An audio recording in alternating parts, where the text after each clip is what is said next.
Gotta keep my head up, never get that low, cause I'm living this life, now it's all I know. Like, oh, it's the life I chose. So I keep my bread up like a CFO. Now they screaming my name everywhere I go. Like, oh, it's the life I chose. This life. One life, one choice, gotta do it right. One chance of proving to the world that you was right. Like a match waiting for a spark through at night. Sitting contemplating if you're gonna make it through tonight. And rise up like a phoenix flying through the light. Or fly fast like a star shooting through the night. You see, man, the difference between you and I is I'ma keep doing what I do cause it's... Salut à tous, j'espère que vous allez bien. On se retrouve pour la review du premier SmackDown de février qui se déroule à Oklahoma. Le show a commencé avec Roman Reigns qui fait son entrée avec Paul Heyman cette fois-ci, puisque maintenant Paul Heyman est de retour avec Roman Reigns. Si vous n'avez pas vu Royal Rumble, je vous invite à voir ma review du Royal Rumble où je vous explique tout ça. Donc Paul Heyman commence en disant qu'il n'y a pas eu de complot, il n'y a pas eu un plan qui a été fait par derrière pour qu'il s'associe avec Brock Lesnar ou quoi que ce soit.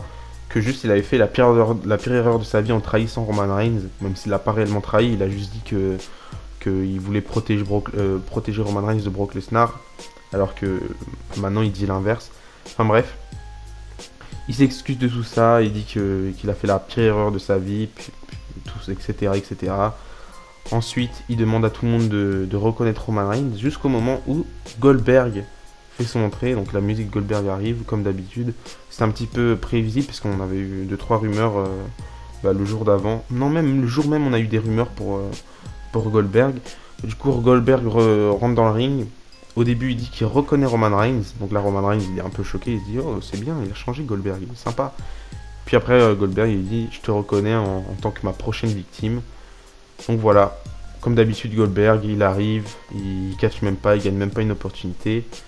Il choisit ses adversaires, il choisit ses opportunités, il remporte des titres, et puis il se barre pendant des mois, il revient. D'ailleurs, j'ai vu un truc sur Twitter, je crois, qui disait que Goldberg, depuis son retour en 2016, du coup il y a 6 ans, il a catché 43 minutes. C'est pas énorme. Je pense même que tu prends un catcheur qui apparaît pas souvent, tu prends Mansour qui est pas là à la WWE depuis 6 ans, il a catché plus longtemps que Goldberg dans sa carrière à la WWE. Enfin bref. Donc voilà, il challenge Roman Reigns pour un match pour le titre universel à Elimination Chamber. On se rappelle que de base, c'était le match qui était prévu pour WrestleMania 36, sauf que Goldberg était champion à ce moment-là. Heureusement, ça s'est pas fait. Il y en a beaucoup qui auraient aimé le voir. Moi, je trouve ça bien que ça s'est pas fait parce que en vrai, je m'en foutais un petit peu, clairement. Et même là, je m'en fous un petit peu du Roman Reigns Goldberg. Il y en a, ça leur hype vraiment. Moi, non, je m'en fous complètement de Goldberg. Je sais que le match va pas durer très longtemps. Après, personnellement, il m'a surpris Goldberg à Crown Jewel. Il a fait un bon match en vrai, je trouve. Mais ouais, sachant que c'est le dernier match sur son contrat, j'aurais bien aimé voir un Goldberg contre Big E, un Goldberg contre Matt Riddle ou un truc dans le genre, qu'un Goldberg contre Roman Reigns. Mais bon, au moins ça fait une défense de titre. Roman Reigns défend son titre à Elimination Chamber. En plus, le match est officiel. Donc voilà, on va pas se plaindre. Ensuite, comme d'habitude, chaque SmackDown maintenant depuis 2-3 semaines, on a l'affrontement Ricochet contre Sheamus et Ridge Holland. Maintenant, il y a Cesaro qui est dans le tas. Donc là, on a eu Ricochet contre Ridge Holland, il me semble. Le match n'était pas très long. Ricochet gagne avec je crois qu'il fait son espèce de code breaker à la fin, quand Ridge Holland essaye de rentrer dans le ring. Ouais, ça s'appelle Recoil, je crois, il me semble. Enfin bref. Et du coup, il gagne le match. Mais après, comme par hasard, il y a un autre match qui est relancé.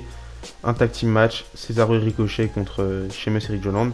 Maintenant, on a remarqué que Cesaro et Ricochet, ils sont en équipe, alors qu'il y a 2-3 semaines, Cesaro il était en équipe avec Mansour. Ça prouve vraiment qu'ils en ont rien à faire de la division par équipe. Il y a rien qui va. Donc voilà. Donc Ricochet gagne son premier match. Et ensuite, le tag team match est remporté par Sheamus et Ridge Holland, comme d'habitude. Il me semblait bien qu'il y avait une petite erreur quand j'ai vu que Ricochet a gagné, parce que voilà. Et donc c'est Ridge Holland qui fait le tomber sur Cesaro en faisant son No Surns Grit, là, son finisher. Je crois que c'est une sorte de power slam bizarre. Donc Sheamus et Ridge Holland gagnent le match.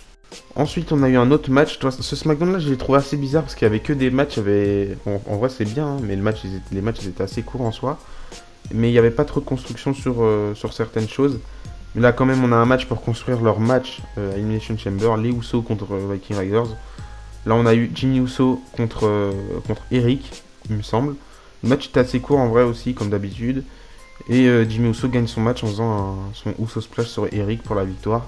Donc voilà, après à la fin du match, il y a Eric, il est un petit peu choqué, enfin Eric et Ivar carrément, ils sont un petit peu choqués dans le ring comme s'ils avaient gagné, ils avaient perdu par disqualification ou un truc dans le genre. Alors que non, Jim Uso a gagné bien clean si je me trompe pas. Donc voilà. Et ensuite on a encore un autre match, mais ça c'est le 3e rematch il me semble. Alia contre Natalia, je sais pas où ce que ça mène tout ça, mais ça m'intéresse pas tellement.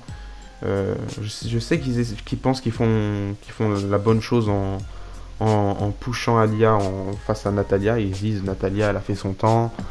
Maintenant on va l'utiliser pour pêcher de nouvelles superstars. Mais vraiment ils font les choses mal. Je comprends pas comment ils peuvent foirer ça. Ils font les choses mal. Je sais pas si c'est Alia qui fait de la merde ou quoi que ce soit. Mais c'est vraiment nul. Donc 3e rematch. Et là c'est encore Alia qui gagne. Et là par décompte à l'extérieur elle gagne. Donc elles se battent comme ça à l'extérieur avec Natalia. En plus le match il durait pas très longtemps. Et au compte de 10, elle pousse Natalia sur la barricade. Elle rentre dans le ring. Elle gagne. En plus elle fait la choquer parce qu'elle a gagné. C'est déjà la 3e fois qu'elle bat Natalia. Elle fait toujours la choquer. Faudrait changer un petit peu. Mais bon. Je sais que dans 2-3 semaines le programme il sera oublié. Ou peut-être que ça va faire comme Naomi et Sonya Deville. Ça va durer pendant des mois. Et à la fin ils auront un affrontement à WrestleMania. Je sais pas. Mais voilà. En plus Alia elle gagne pas vraiment sur des victoires incroyables. C'est pas comme si elle avait fait une performance incroyable de ouf.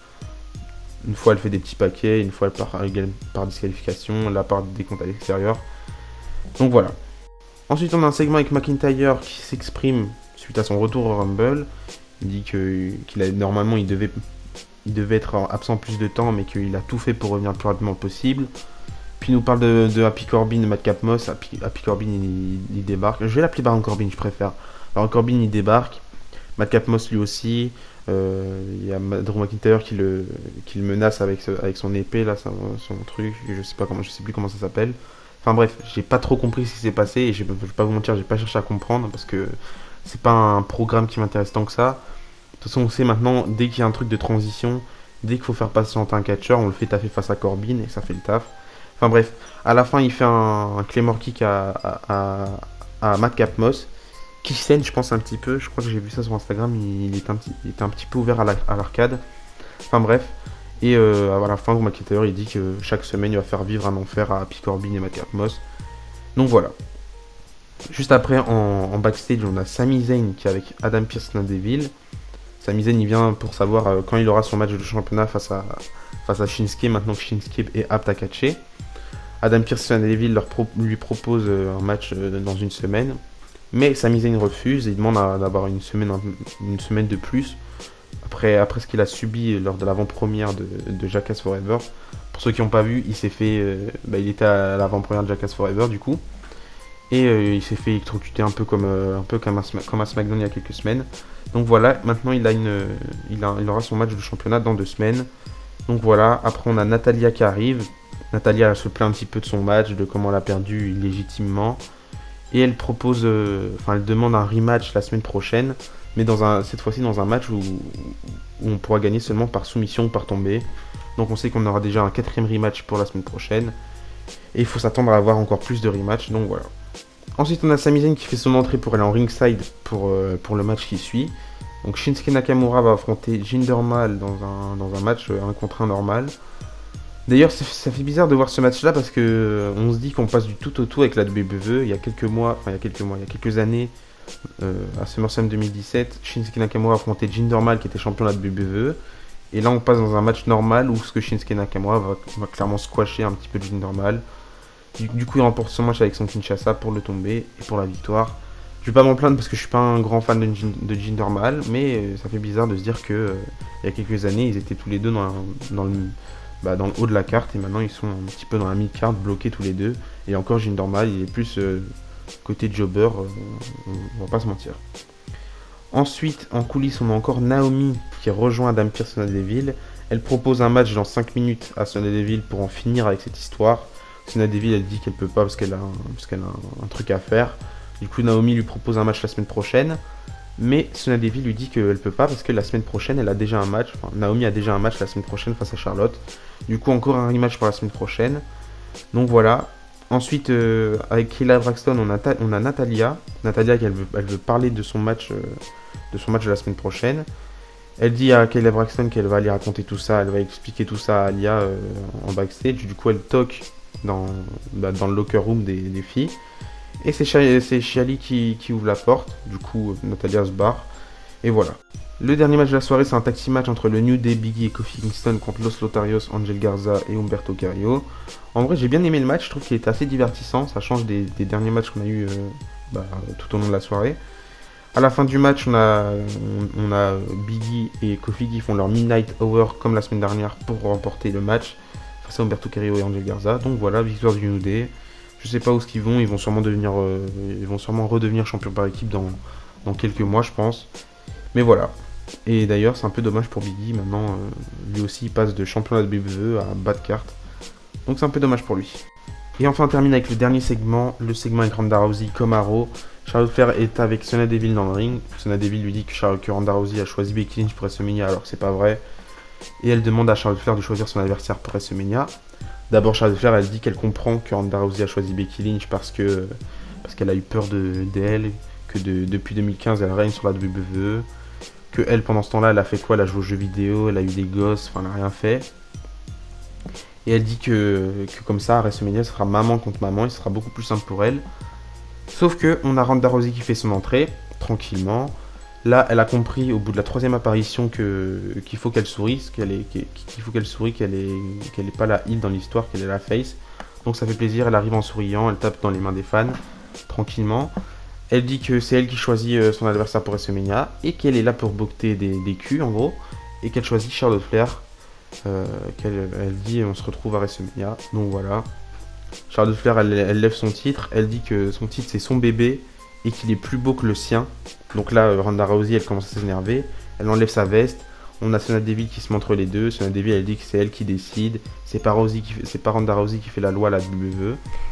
Donc Ronda Rousey s'énerve, elle pousse Sonya Deville, elle essaye d'attaquer Charlotte Flair elle la contre, mais Sonya Deville saute sur le dos de Ronda Rousey, elle essaie de lui faire une prise du sommeil comme ça, sauf que Ronda Rousey la contre, elle lui fait son truc, là je sais plus comment ça s'appelle, son finish, et puis elle lui fait son armbar, et c'est comme ça que se termine ce SmackDown. Donc on aura bien Charlotte Flair contre Ronda Rousey à WrestleMania. J'ai oublié de vous dire que Charlotte Flair, si c'était pas Ronda Rousey, elle aurait choisi Sasha Banks parce qu'elle l'a dit. Et je trouve ça pas cohérent encore une fois parce qu'il y a quelques semaines, elle me disait qu'elle gagnera le Royal Rumble pour choisir elle-même sa challengeuse. Mais là, elle n'a pas gagné le Royal Rumble, elle a choisi quand même sa challengeuse. Enfin bref. On aura Charlotte Flair contre Ronda Rousey. C'est dommage, j'espère que Sasha Banks se rajoutera dans le match.